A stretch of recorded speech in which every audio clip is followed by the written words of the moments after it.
Empress Theresa is a 2024 self-published novel by Norman Boutin. I first heard about this book from Frederick Knudson's Down the Rabbit Hole video about it, and naturally the drama surrounding the book and author had me intrigued. Long story short, apparently this book is horribly written, and the author proceeded to fight every single person he could find roasting it. And I do mean every single person. Big Googling my own name energy. I'll leave a link in the description so that Mr. Knudson himself can illuminate you as to the epic wars fought between critics and the one-man army known as Norman Boutin. The video in question is light on details where the plot of Empress Theresa is concerned, mainly focusing on the battle between the author and his critics. Knudson did a separate live stream where he read a few chapters from the book. I watched maybe an hour of that, so I do have some memory of how the story starts and some of the author's inspiration for Theresa's character. That's about it. I'll link that live stream too. Before I hop into the recap, I feel the need to analyze the Goodreads summary here, because I think it'll give you a good idea as to exactly what we're hopping into. Quote, "There are a million romance, mystery, and modern angst novels, but there's only one book about a heroic teenage American girl winning against impossible odds and changing the world. Read 5 sample chapters here," he links to the chapters.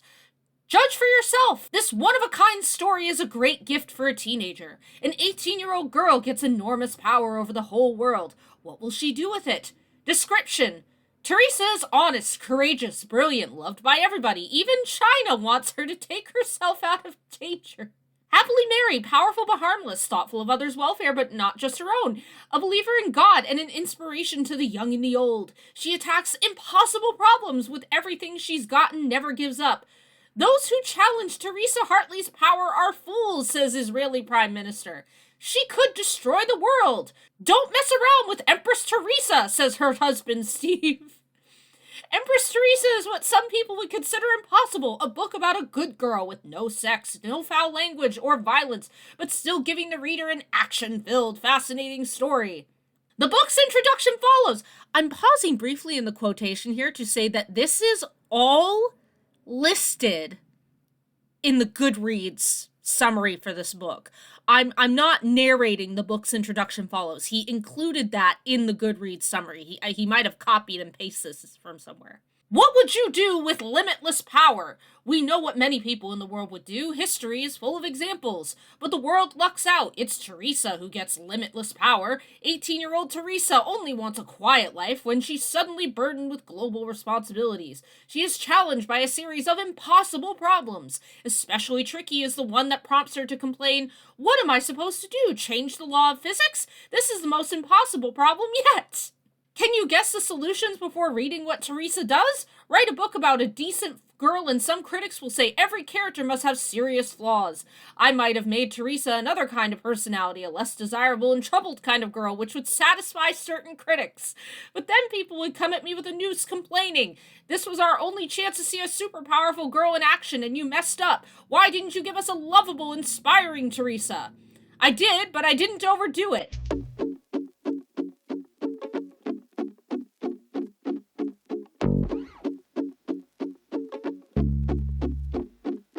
A girl as fine as Theresa can be found in any high school. You know one. Empress Theresa is a tribute to the common, decent human being who quietly builds the world but hasn't gotten enough attention lately. Norman Boutin, BS, BSN, DMD. Unquote. Oh yeah, baby. That's the good cringe. Also, to clarify, BS stands for Bachelor of Science, BSN stands for Bachelor of Science in Nursing, and DDS stands for Doctor of Medicine in Dentistry. I'm not really sure why any of those credentials are necessary on a fictional book that has nothing to do with science, nursing, or dentistry, but okay. But that's not the end of it. There is an entirely different summary on Amazon. Quote, "The greatest book ever written, with the finest character ever created, and her wholesome, enthralling adventures," wrote Andy on the United Kingdom Amazon, amazonco.uk. The basic idea of Empress Theresa is simple. Theresa has to deal with a long list of difficult problems that would make most people give up. But Theresa triumphs because she has faith in a good future. She has hope. Empress Theresa captures youth for your consideration. Why is Taylor Swift so popular? Girls want to be Taylor Swift. They also want to be Theresa. 18-year-old American girl Theresa Elizabeth Sullivan Hartley must take on the most impossible, burdensome, insane task ever imposed on a human being. She has just learned that the wind is stopping all over the world. There will be no rain to raise crops. The world will starve to death, and Theresa is the only person who has a chance of preventing this disaster.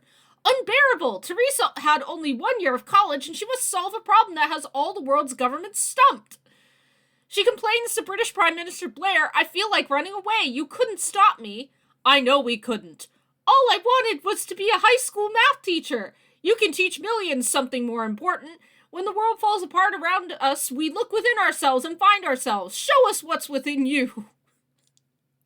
Theresa sets out on this impossible task that would break James Bond.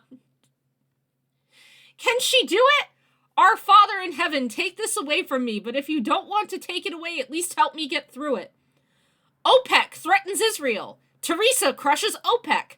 North Korea's leaders oppress their people. Theresa crushes the leaders. "Don't mess around with Empress Theresa," says her husband Steve. Like 18-year-old Queen Victoria, Theresa's abilities are doubted at first, but she shows more common sense than anybody around her. "Theresa is a genius," said President Stinson at a press conference. "Everybody knows that." Theresa appears to be in danger all the time. "Staying alive for me is like surviving a train wreck." The president of France says 1,000 assassins will be after her. "It's rough in the big leagues. I didn't do anything and people want me dead."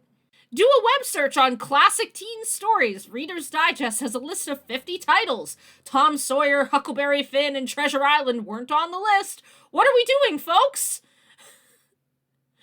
All three stories reveal truths about human nature through the decisions of teenagers that would do credit to adults of any age. Looking for a story with truths about human nature? Empress Theresa is full of them. Theresa wanted to be a math teacher. She becomes a teacher of life. Looking for a heroic teenage girl for a change? Theresa is that girl. Looking for a peek inside a young girl's personality? You'll learn everything about Theresa. Looking for an entertaining book? Empress Theresa has it all. Give yourself a treat. The finest character ever created. A modern classic. Beautiful. Stunning book. Absolute greatness. Amazing. Unquote. Oh, we are in for a treat today, my goslings. We are in for a treat. Okay. So, for the story. Story surrounds Theresa Hartley, formerly Sullivan.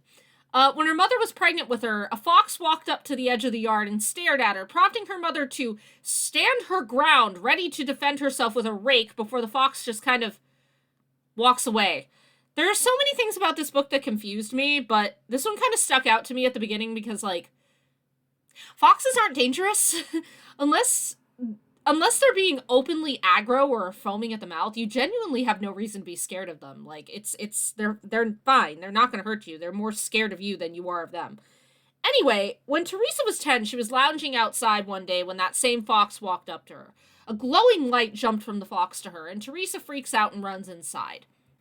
Later, the fire department shows up because someone said it was super hot out, so they thought there was a fire.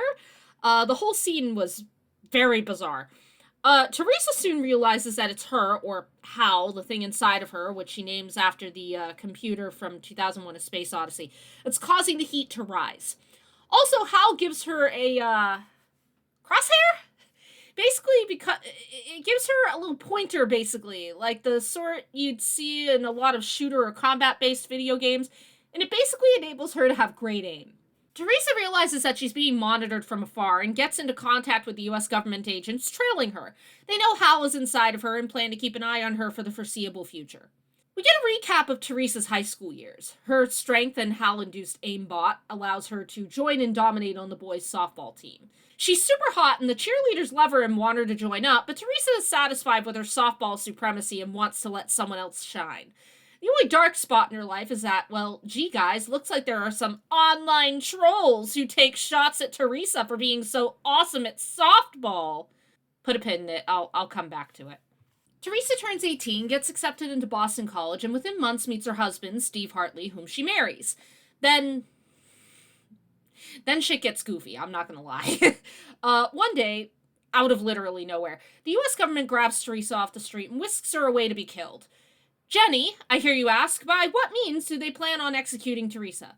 I'm so glad you asked. They're gonna slingshot her into the air in a plane with an atom bomb.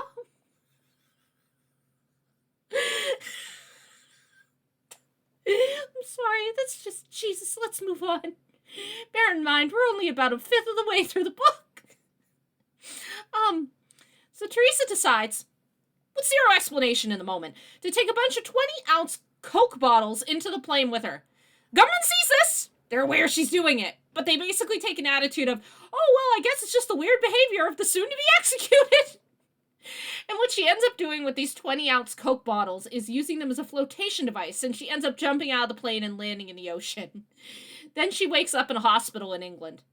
What ensues is a, extremely detailed recounting of how she was rescued and resuscitated, and also the public fallout from Theresa being publicly kidnapped. I'm talking an unnecessary amount of detail. What takes several pages to explain could have easily been summed up in a few paragraphs. The president has resigned in disgrace. Oh, and also the wind has just stopped. The world is falling apart because there's no more wind. Don't get me wrong, I'm not arguing that there wouldn't be some level of ecological fraud if the wind just stopped winding, but it sure does sound weird to say, doesn't it? Anyway, what Theresa eventually realizes is that Hal is the one who made the wind disappear because he was trying to save her from dying from that fall from the plane. This entire discovery is revealed in a discussion with Prime Minister Tony Blair, if that helps date this book at all, and also broadcast to the entire world. Loads of people think that Theresa is the greatest, most perfect, most wonderful person ever. And then also there are some dumbass killjoys who are worried she might use her godlike Hal powers to do harm, but obviously she won't. Trust me, bro. So anyway, Theresa develops a system to make water go up into the atmosphere, bringing rains back so no one starves from the lack of wind, because I guess that's something to do with, how rain is created. I'm not brushed up on my science. Neither is Norman Boutin, but I'm going to get to that in a bit. Oh, and also she gets rid of winter, because who needs it, right? The wind ends up coming back on its own eventually, but don't worry, it still wouldn't have come back fast enough to save the world, so Theresa's still the greatest hero ever, even though she's the one who made the wind disappear in the first place. Also, she makes a bunch of gold fall from the sky to make herself a billionaire. She was already a millionaire, because loads of her admirers just kept sending her money. But then she becomes a multi-trillionaire when she raises up islands from the ocean floor and drills for oil in them. She also creates a new island homeland for the Israelis because she started using her powers to fuck with terrorists and wants them to be safe. I'm sorry. Never done an illicit drug in my entire life. But I began to wonder if I'd somehow been slipped some when I was reading the bulk of this book. This is hands down some of the strangest shit I've ever read in my life. So then, naturally Theresa, by way of her Hal powers, accidentally knocks out an entire plane full of people, which forces her 19-year-old never flown a plane before ass to land it so they don't all die. A bunch of planes come up alongside her, and one even tries to guide her to land in the ocean, since that would be safer for someone who's never flown a plane before in her life and has zero training in this field. But you know what? Hell no. Theresa Hartley is a girl boss, and girl bosses don't land in the ocean. They land on a runway, because no one tells a girl boss that she can't do something. This is Empress Theresa we're talking about. She saved the world. She made gold fall from the sky. She brought peace in the Middle East. She separated Korea from the mainland and got the North Koreans to embrace freedom by reading the goddamn Declaration of Independence. Oh wait, no, I'm sorry. That actually happens after Theresa miraculously lands the airplane without crashing. She does accidentally shatter some windows and injure a bunch of people, but it's Empress Theresa, guys, so obviously ignoring instructions like a girl boss and doing something extremely risky that ends with multiple people injured is forgivable because she's Theresa. Oh, and also she finds a bunch of artifacts using Hal, including Joan of Arc's grave. Huge deal, very emotional moment. According to Frederick Knudsen of Down the Rabbit Hole, the author apparently has a thing for Joan of Arc, and I suspect this was a personal indulgence. Yeah, right, like the rest of the book wasn't. Anyway, towards the end of the story, a bunch of people are suddenly infected by their own Hals, which is unacceptable, because Empress Theresa, glorious saint who is literally perfect and above corruption, the sun shines directly out of her asshole, is the only one pure and smart and good enough to have a Hal. Anyone else learning how to control their own Hals is an unacceptable risk to humanity. So Theresa puts everyone in the world but her husband, Steve, and herself to sleep. for 600 years. But that's okay, because Theresa, the only one who could ever be trusted to have a howl, by the way, has unlocked the secrets to a long life, and is still alive and as youthful as ever. Then she wakes everyone up, flies back to Washington in a goddamn spaceship, and she and Steve introduce their 420 children that are identical to one another to the world. I cannot stress enough that I am quoting this directly, but Theresa says that she, quote, kept the kids in a pre-puberty state so they wouldn't fool around with one another. Unquote. And on that extremely out-of-pocket note, the children are unleashed on the world, and the book blessedly ends. Okay, so, let me start with the cover. Holy Jesus. What is that? What the fuck is that?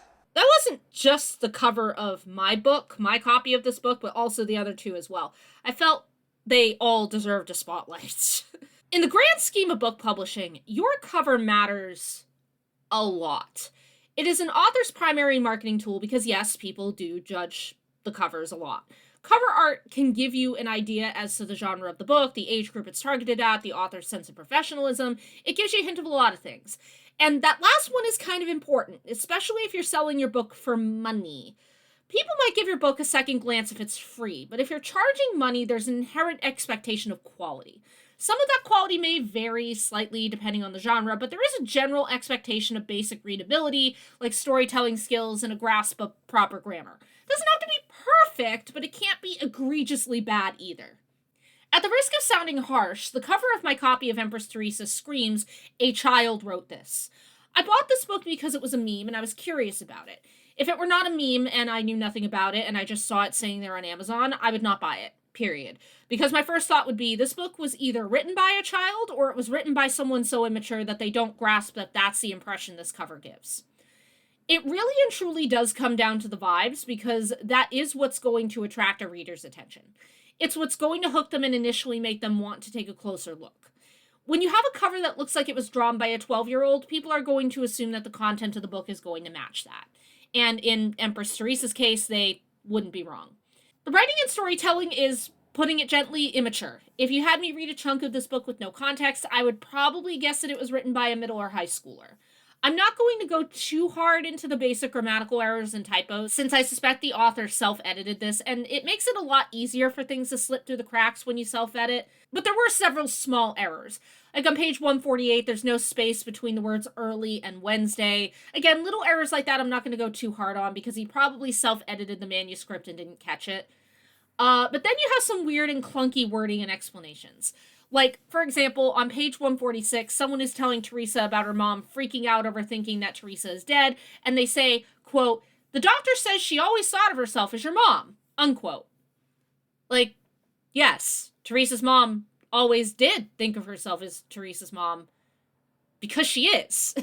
That is the weirdest and most awkward way the author could have written that. Theresa's mom is her mom. So yeah, of course she's always thought of herself as her mom. The only way the sentence would make sense would be if Theresa was adopted, and she's not. So yeah, the writing is very not polished. I would, without context, genuinely think this was written by a kid. And the only thing that might kind of make me tilt my head is all the literary, historical, and cultural references peppered throughout the book. If peppered makes it sound like all these references are subtle, let me disabuse you of that notion. These references whack you in the face. I don't know if the author is trying to showcase his knowledge or if he's trying to make Theresa sound preternaturally wise, but the result comes off very clunky and heavy-handed. For example, on page 52, quote, "It was like that situation with Alexander Hamilton and Thomas Jefferson we studied in history class. The two men were in Washington's cabinet and argued about everything. Washington had a hard time keeping them from killing each other. Jefferson had been a wealthy kid and had an easy time of it. Hamilton spent his youth on a Caribbean island that made Devil's Island look good. It was the last refuge of criminals trying to escape the law. Slaves had a 5-year life expectancy. Human life had no value. So Jefferson trusted human nature and wanted a nation of gentlemen farmers with little government. Hamilton thought men were scum and wanted a strong central government in control. Between Jefferson's Declaration of Independence and the Louisiana Purchase and Hamilton's central bank and other government institutions, these two men built the America we know. So why did they fight each other in the cabinet? They were founding a nation. They should have been friends." Unquote. Now, you may be asking, What exactly is the context of this quote? Why is Theresa going off about Jefferson and Hamilton? Why is the relationship between these two historical figures in any way, shape, or form relevant to this story? Well, she was explaining the differences between herself and her husband, Steve. he's the Jefferson, thinking the world is great, and Theresa is the Hamilton, thinking the worst of the world. But it's cool, they never actually argue. The whole history lesson about Jefferson and Hamilton was just such a long and pointless diversion away from the point, which is Theresa had a harder childhood because she had to worry about how, and Steve had an easier childhood. There were so many ways that sentiment could have been simplified, or maybe nixed altogether, because it doesn't quite work. Theresa had a very charmed life. She had a loving, financially stable family. She has her faith. Hal gave her great hair and made her a star baseball player, and then she got to go to college. The knowledge that she was being watched because of Hal and that one day there might be a problem because of him was the only dark spot. If the author was going for a Laura Palmer character, complex and tormented by hidden demons, Theresa ain't it. But that's basically how most of the cultural and historical references in this book are handled. They're long-winded and add almost nothing to the point the author is trying to make, taking an unnecessary detour away from the story. The storytelling is similarly juvenile. I've seen some people refer to Empress Theresa as the ultimate Mary Sue story. The phrase Mary Sue gets thrown around a lot, and I would argue, personally, that maybe 80% of the time it's unjustified. But in this case, I think people are being absolutely correct. True Mary Sues are often a product of poor writing and an author being unable to view their characters objectively. In Empress Theresa, Theresa is the greatest, the best, the most perfect and moral and correct person, because the author has decided that she is. Starting with that premise, everything Theresa does is justified. The only people who dislike her are uninformed fools and bad people. That's it. Everyone else loves her and worships her. Because the author is working from this premise, the storytelling falls apart. The reality of this world and the people in it must be warped to accommodate Theresa being the best person ever, who does not deserve a single ounce of criticism, suspicion, or resistance. In the real world, if an 18-year-old suddenly developed the powers of a god, everyone would be rightly terrified, because there is absolutely no person on this planet saintly and trustworthy enough not to abuse that power. And Theresa, make no mistake, does abuse it. She uses Hal to make gold and control oil prices, which fucks with the economy. She relocates countries because she knows better, and the narrative treats this as an entirely acceptable thing. Anyone who says otherwise is silly and misguided or outright malicious. And please believe that there are moments where she goes full mask off. Theresa gets sued because she summons all that gold using Hal, right? Well, she does a little trick where any vehicle the lawyers get into simply won't work. Gotta be careful she doesn't accidentally do it on a plane, though, or whoopsie, everyone's insta-dead because Theresa's throwing a tantrum over getting sued. Imagine if Theresa did something way more horrendous and was just able to completely debilitate the police, the army, and anyone else who might bring her to justice. Literally, on page 262, a lawyer says, quote, "You can't go to criminal court without evidence. Anyway, who's gonna arrest Theresa?" And Theresa narrates, "So, I could do anything I wanted to anybody and nobody would dare do anything about it. I kind of like that." Unquote. Earlier on page 223, when Theresa is speaking to Parliament after fixing the wind, a contentious lord interrupts her and asks, quote, "Why are you here?" And Theresa narrates, "I could single him out because he had stood up when he said that. I suppose it was a house rule. I stared at him with no attempt to hide my contempt. How dare he interrupt me? In answer to his own question, why had he spoken if not to attract attention to himself? This hypocrisy had become plain to everyone as I stared his political career into oblivion. 'You interrupted me,' I said. 'Nobody interrupts me. I don't need you.' You can almost see the miserable man's political career melting down to his feet. He had dared to interrupt the world saver. There would be rioting in his hometown." Unquote. God, how incredibly humble Theresa is. 1. Theresa, you are in Parliament. That man you just snapped at belongs here. This is his stomping ground, his job, his responsibility. You are the intruder. 2. It is absolutely insane that you think you ought to be hailed as the world saver when Hal is the one who stopped the wind in the first place. If this book had even an ounce of self-awareness and intellectual honesty, a significant portion of the population would be telling her to fuck off and humble herself, because she broke the world and she was obligated to fix it even if it was on accident. Circling back to the gold lawsuits and such, on page 274, Theresa says, quote, Yeah, well, I didn't ask for any of this. I don't deserve to be bullied. 90% of the gold in the world was dug up centuries ago at very low prices. Now people want me to buy it all back at trillions of dollars nobody ever paid for it? They can all drop dead. Unquote. A few pages later on 278, Theresa says, quote, Arthur, take this map to the Prime Minister. Tell him if there are any people in this rectangle or this line from the corner, they have to evacuate immediately. Theresa will destroy this area in a week, and she doesn't care who's in the way. Unquote. Wow, how incredibly saintly of Theresa. I want something, so get out of my way or get dead, scrubs. Theresa is meant to be this wonderful saint-like character, an example of brilliance, compassion, and purity of spirit, and that is how she behaves. She's a spoiled little princess who brushes off any criticisms or concerns about how she uses her powers, and on God, I haven't written fanfiction in years now, but I'm itching to write one now, preferably where the Justice League comes in and beats her ass. Actually, there was kind of an episode with more or less that plot, Legends. I won't spoil it. Go watch it. That series is fucking fire. But anyway, my point is that Theresa is a massive bitch, and the author doesn't seem to be aware that she comes off that way. In keeping with the author's thesis that Theresa is perfect and has nothing to apologize for, every politician, except Tony Blair, whom the author seems to have a high opinion of, worth anything, not only takes Theresa seriously, but also sings her praises and treats her like a saint. The American president's response to Theresa's lawsuit hijinks is, Congress should pass laws exempting you from suits. They, I am not fucking with you, print money with Theresa's face on it. We have reached a level of, as the kids say, unseriousness heretofore unknown to man. If I did not know this book was meant to be 100% serious, well, actually, no, I still don't know that I would peg it as a parody because it's just not funny enough or self-aware enough. I think the only reason the author stopped short of calling her a goddess is because Theresa is a good Christian girl, and that would be blasphemy, so World Empress is as high as she can go. As for the broader plot, the story isn't even structured in a particularly coherent way. Oftentimes in fiction, even if there isn't a super obvious point or goal that the story is working up to, you can tell that we're moving towards something based off the character's actions and major events in the story. You don't know exactly what's going to happen, but something is definitely going to happen. With Empress Theresa, it's literally just hijinks. Like, when Hal made the wind disappear, I'm thinking, okay, so the main plot is going to center around Theresa getting the wind to come back, right? Except that problem gets solved maybe, I don't know, maybe a quarter of the way through the book. Then after that, it's just Theresa enriching herself and solving the world's problems. There is no point to this other than the author needing to highlight that Theresa is the greatest and most powerful person ever capable of solving all the world's problems and mysteries. She definitely doesn't evolve or grow as a character. I genuinely wonder if he was always working towards this particular ending for the book, or if maybe he had to conjure one up because he ran out of things for Theresa to do and needed to bring things to an end. Oh, and I mentioned this before, but as I go into this next bit, just tossing this out here, I'm not a scientist.